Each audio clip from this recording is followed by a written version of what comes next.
AC news অসমৰ তৰফৰ পৰা মই দীপাঞ্জলি দাসে আপোনালোক সকলোকে স্বাগতম জনাইছো। প্ৰিয় দৰ্শক, অনাদি কালৰে পৰা মানুহে পূৰ্ণ পৰমাত্মাৰ সন্ধানত ঘূৰি ফুৰিছে। মই এয়া লগ পাইছোঁ মাজুলী বেঙেনাআটী সত্ৰৰ লগত ওতঃপ্ৰোতভাৱে জড়িত এগৰাকী নাৰী। তেখেতে সত্ৰৰ ধৰ্ম ত্যাগ কৰি সন্ত ৰামপাল মহাৰাজৰ চৰণত তেখেত আহিছে, তেখেতে দীক্ষা লৈছে। আচলতে কিয় আহিব লগা হ'ল তেখেত সন্ত ৰামপালজী মহাৰাজৰ চৰণত? আহকচোন জানো তেখেতৰ মুখেৰে। নমস্কাৰ বাইদেউ। আপোনাৰ নাম আৰু আপোনাৰ ঘৰ ক'ত জনাব নেকি? নাম কমলেশ্বৰী দাস। হয়।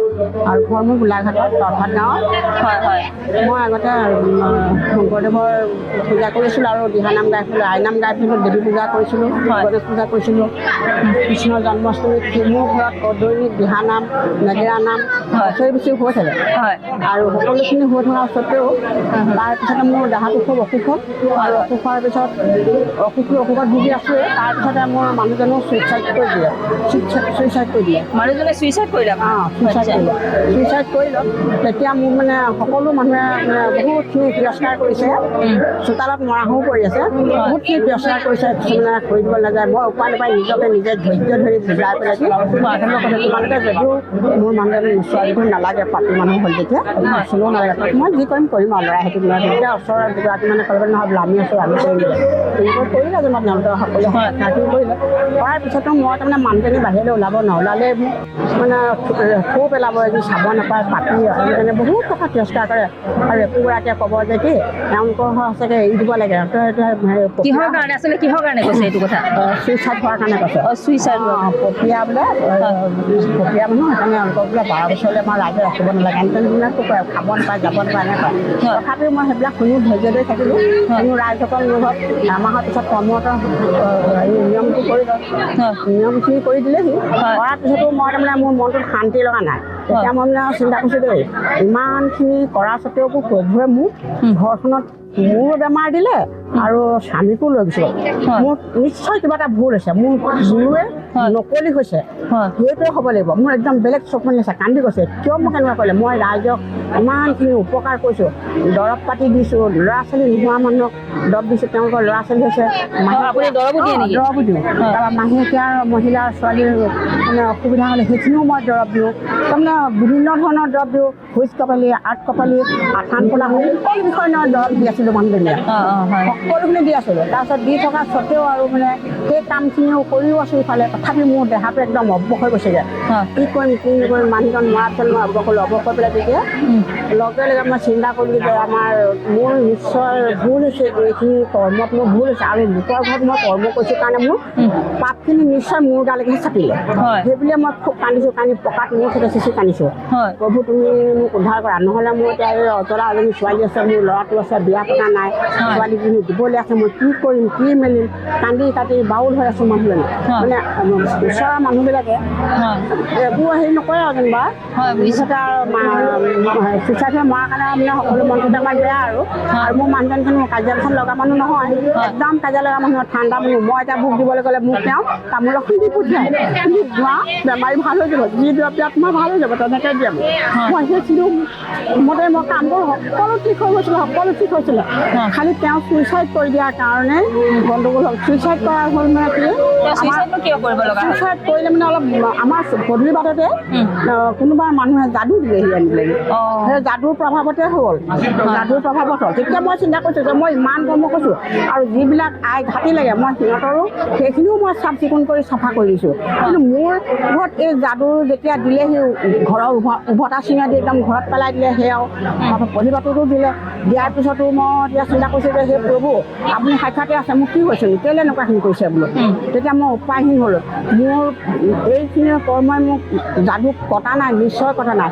হে প্ৰভু, হে জগতগুৰু, মই একো নাজানো, হে জগতগুৰু ক'ত আছা, মই তেনেকৈ পৰমশ্বৰ ক'ত আছে মোক আপুনি দেখাই দিয়ক আৰু মই তেনি গ'লে আপোনাক পাম, মোক সন্ধান দিয়ক। মই সদায় তেনেকৈ মানে এগছি বন্তি গুৰুজনৰ জগত গুৰু পূৰ্ণ পৰমাত্মা পৰমেশ্বৰ নামৰ সদায় ডাঙৰ মিঠাতেলৰ চাকি এগছ জ্বলাই পেলাই সদায় সেৱা ধৰিবলৈ ধৰিলোঁ।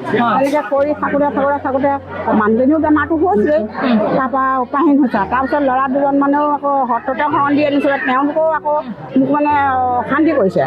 এতিয়া কোনোবা এজনে ক'ব কি প্ৰতি খালি জুইহে জ্বলাই দিম নতুনকৈ গোঁসাই মন্দিৰ এখন বনাই ল'লোঁ হয় তাৰপৰা জুইহে জ্বলাই দিম কোনোবাই ক'ব এই তই কেলৈ মাৰিলি তই মাৰিলি এনেকৈ কৰা মই মানে খুব দুখ লাগে সেইকাৰণে মই মানে নিজৰ গোঁসাই ঘৰ ৰুমৰ সোমাই তেতিয়া চিন্তা কৰিছোঁ যে শংকৰ মাধৱ দেৱনাগুৰু সাক্ষী কৰি ব্ৰহ্মা বিষ্ণু মহেশ্বৰ বুকুত হৃদয়ত বান্ধি মই পৰমাত্মাক বিচাৰিছোঁ হে পৰমাত্মা তুমি ক'ত আছা মোক উদ্ধাৰ কৰক মোৰ টেকেচি কান্দিছোঁ তাৰপিছতে তেনেকুৱা থাকি এতিয়া মোৰ মই কেনেকৈ পাম কি কৰিম মোৰ একদম 3 বছৰ দিন চকুত টোপনি নাই তাৰপিছতে কি কৰিম উপায় নাই টিভিও নাই মোবাইলো নাই মই লগাব নাজানো মোবাইল চাব একো কৰিবও নাজানো উপায় নাই আৰু তেনেকৈ থাকোঁতে তাৰপৰা মোৰ অসুখো হৈছে অসুখ হওঁতে তেতিয়া আহি পেলাই সৰুকৈ মানে চুৰিয়া পিন্ধি পেলাই এতিয়া ল'ৰা এতিয়া আহি পেলাই চিন্তা নকৰিব আপুনি ভাল হৈ যাব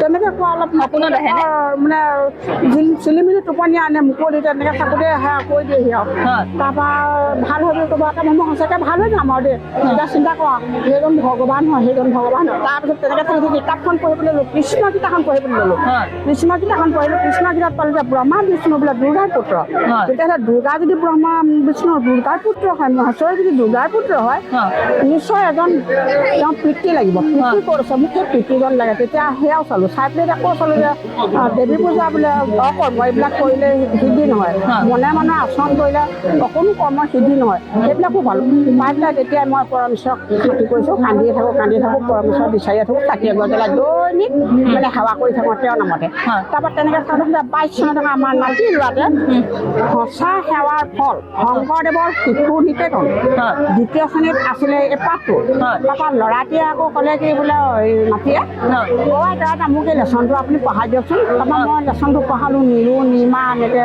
লেচনটো পালোঁ আৰু পদুম ফুলত এতিয়া কেঁচুৱা শুই আছে মাক দেউতাক নাই তেওঁ নিৰু নিমা তুলিকালি ডাঙৰ দীঘল কৰিলে এনেকৈ মানে সেইখিনি কথাখিনি পালোঁ আৰু তাৰপিছত লাষ্টত মানে শেষত পাইছে যে এজন ভগৱান কবিদাস সন্ত তাৰপৰা মই তেতিয়া নাতিটো কৈছোঁ আমি যে বোলো বন্তি গছ যে জ্বলাওঁ যে মই ডাঙৰ বন্তি গছ বোলো সন্তগুৰু বুলি এইজনে বোলো সন্তগুৰু জানে নাম মই যে তোমাক কওঁ সন্তগুৰুলে তুমি সেৱা কৰা দেই মাক চাকৰি বিজনেছটো আগবাঢ়ি যাওক আমাৰো দেহাটো ভালে থাকক পঢ়া শুনা আগবাঢ়ক সকলো ক্ষেত্ৰত মানে হয় নেকি বোলে আমি ক'লে মই এইজনে সন্তগুৰু তাৰপৰা মই লগে লগে মানে সেৱা কৰিছোঁ আৰু তেওঁ মোৰ মনলৈও আহিলে মানে কিতাপখনতে মই সেৱা কৰিছোঁ সেয়া গ'ল আৰু যোৱাৰ পিছত আৰু অলপ দিনৰ পিছতে তেনেকৈ চাকি বন্তি জ্বলাই আছোঁ তোমাৰ ল'ৰাটো পৰীক্ষাটো এদায় হ'ল মোৰ টিভিটো বেয়া হৈ আছিলে তাৰপৰা টিভিটো মই মাকে ভাল কৰি দিয়াৰ পিছত প্ৰথম যেতিয়া টিভিটো লগাই দিয়ে নহয় লগাই দিয়াৰ আগতে মই মানে গুৰুজনক কোলা কোটটো পিন্ধি হাতখন এনেকৈ থকা তাৰমানে গুৰুজনক দেখা পালোঁ দেখা পাই পেলাই তেতিয়া ক'লোঁ শুনটো প্ৰাৰ্থনা কৰিব মই চাকি জ্বলাওঁতে শুনটো আমাৰ গুৰুজন আছে তুমি দীঘল দিয়া ময়ো দীঘল দিছোঁ আৰু দণ্ডকত প্ৰণাম কৰিছোঁ আৰু তাৰপৰা তেনেকুৱাতে শংকৰ মাধৱক চাকি গছ সোমাই গ'ল পৰমাত্মাৰ বন্তি গছ ৰাতিয়ে জ্বলি থাকিলে মিঠাতেলৰ চাকি দি জ্বলি থাকিলে তাৰপিছত তেতিয়া কৈছোঁ পিছদিনাখন ল'ৰাটোক কৈছোঁ দে মোৰ ল'ৰাটোক শুন বোলো মই আজি গুৰু নামত চাকি জ্বলাইছোঁ মোৰ চাকি গছলৈ জ্বলি আছে দেই সাক্ষাৎ একদম পৰমাত্মা আহিছে আৰু আমাৰ ল'ৰাটোৱে কৈছে তেতিয়াহ'লে মা ভাল কথা বোলে তেনেকৈ কৈছে তাৰপৰা ভাল কথা বুলি ক'লে শুনিলোঁ তাৰপৰা মই তেনেকৈ চাকি বন্তি জ্বলাই থাকোঁতে আৰু গুৰুটো সেয়া দেখা পালোঁ তাৰপিছত আকৌ টিভিটো ভাল কৰি আনি দিবলৈ দি চালোঁ সেইদিনাখনে লগাইছে ল'ৰাটোৱে কাৰ্টন চাম বুলি নাতিয়ে কাৰ্টনটো আকৌ এই লগাবলৈ লওঁতে পটককৈ নিৰু নিৰ্মাৰ কথাটো ওলাই গ'ল মই আৰু গাটো ধুই আৰু গোঁসাই ঘৰলৈ যাম বুলি আৰু চাকি জ্বলাবলৈ আহিছোঁ আপুনি বেলেগ থাক মই কি হ'লো নিৰু নিৰ্মাৰ কথা কৈছে মই আৰু গোঁসাই ঘৰৰ ওচৰলৈ গৈছিলোঁ দৌৰ মাৰি আহিছোঁ আৰু আহি পেলাই চাইছোঁ মই এইজন দেখাজন মই দেখাজন গুৰু লগালগ মানে মাটিতে দীঘলীয়া একদম সেৱাই কৈছোঁ আৰু শুন এইজন আমাৰ গুৰু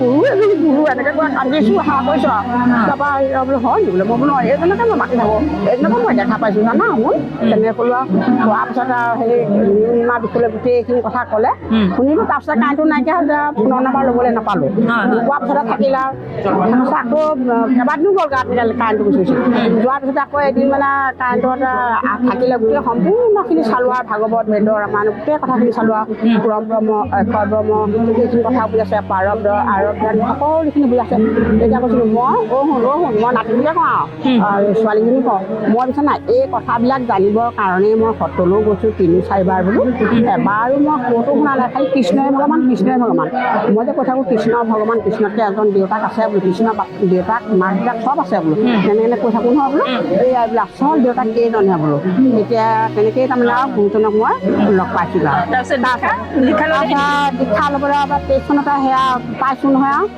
তাৰপৰা এতিয়া দীক্ষা ল'বলৈ আহিব লাগে দীক্ষা ল'বলৈ কি কৰিম কি মানে মই এতিয়া ক'ত পাম কি কৰিম আৰু তাৰপৰা এদিন আৰু ফোনটো নাতিটোৱে আকৌ লগাই দিলে হিন্দীত কয় নহয় কথাবোৰ মই বুজিব পৰা সৎসংগত পালে ফোন নাম্বাৰটো অঁ সৎসংগত পালোঁ আৰু পোৱাৰ পিছত আৰু তেতিয়া মানে ফোনটো কৰিলে আৰু মই বোলো ফোন লগালে হয় তুমি বোলো এতিয়া কথা পাতিব লাগিব নহয় বোলো তাৰপৰা লগাই আপুনি পটক বোলে বুলি ক'লে তাৰপৰা মই সুধিলা তাৰপৰা আপোনাক বোলে হিন্দীত নাম সুধিছে ডাঙৰকৈ দিছে হ'লেতো হিন্দীত বোলে নাম সুধিছে আপোনাৰ নামটো কৈ দিয়ক আইতা এনেকৈ ক'লে তাৰ মই তেতিয়া কমলেশ্বৰী বুলি ক'লোঁ দেই কমলেশ্বৰী গগৈ বুলি ক'লোঁ আৰু ঘৰ বোলো মোৰ গোলাঘাটত বোলো তেনেকৈ ক'লোঁ তাৰপৰা এই হিন্দীতে সিহঁতে ক'লে সেইদিনাখন সিহঁতে গ'ল আৰু তাৰপিছত আকৌ 24 চনত আকৌ হাৰিয়ানাৰ পৰা মাৰিলে ফোনটো তেতিয়া অসমীয়া এজনে ক'লে আপোনাৰ নাম বোলে কমলেশ্বৰী গগৈ হয়নে মই বোলো হয় ঘৰ গোলাঘাটত হয়নে মই বোলো হয় মই বোলো ক'ৰ পৰা কৈছে আপুনি মই বোলে সৎসংগৰ পৰা কৈছোঁ বোলে মই বোলো হয় নি এতিয়া আপুনি সেই সৎসং ক'ত চলি আছে মই সুধিলোঁ তাৰপৰা বোলে আমাৰ হাৰিয়ানাত চলি আছে আৰু বোলে নাম কেন্দ্ৰ যে কৈ বোলো ক'ত আছে বোলো তেনেকৈ সুধিছোঁ আৰু দেই তাৰপৰা সোধে বোলে সেই গোলাঘাটৰ বোলে দেৰগাঁৱত আছে বোলে দেৰগাঁৱত আছে বুলি ক'লে মই বোলে আপোনাৰ ফোন নম্বৰ দি দিম যোগাযোগ কৰিব বোলে আপুনি আহিব বোলে তেনেকৈ ক'লে তাৰপিছতে আমাৰ দেৰগাঁৱলৈ ফোনৰ নম্বৰ দি দিলে আকৌ ইয়াৰ পৰা ভকতীয়ে ফোন কৰিলে ফোন কৰি পেলাই তেনেকৈয়ে মই ইয়াত 2025 চনত মই দীক্ষাটো লৈছোঁ এতিয়া মই মানে কি মই আগতে খুব দৰৱ খাই থাকোঁ বহুত মানে মাহে 5,000 7,000 দৰৱ খাওঁ কিন্তু এতিয়া গুৰুজনৰ ওচৰলৈ আহিলত মোৰ দাঁতৰ বিষো গ'ল আৰু শৰীৰখনে একদম ধপধপাই থাকে বুকুখন কি কৰিম কি নকৰিম মৰি মেলি সদায় কওঁ সেই প্ৰমাণ মোক নামাৰিব মোৰ ল'ৰাটো বিয়া কৰিবলৈ আছে ছোৱালীটো দিবলৈ আছে এনেকৈ সদায় কৈছোঁ বুজানে নাই তাৰপিছতে এতিয়া দীক্ষা লোৱাৰ পিছত মানে মই দৰৱ পাতি খোৱাটো কম হৈছে শৰীৰটো আৰোগ্য পাইছোঁ আৰু আধ্যাত্মিক জ্ঞানখিনিও মই ভালকৈ পাইছোঁ যিখিনি পাবলগীয়া আছিল সেইখিনি মই পালোঁ আগতে মই সেইখিনি পোৱা নাছিলোঁ মই নিজে ভাবিছোঁ যে মোৰ এইখিনি কৰ্ম সকলো ভুল কৰ্ম মই কৰি আছোঁ বুলি মই নিজে শুদ্ধ বিচাৰিহে আহিছোঁ ইয়ালৈ হয় বহুত বহুত ধন্যবাদ আপোনাক লগ পাই ভাল লাগিল আপোনাৰ বিষয়ে জানি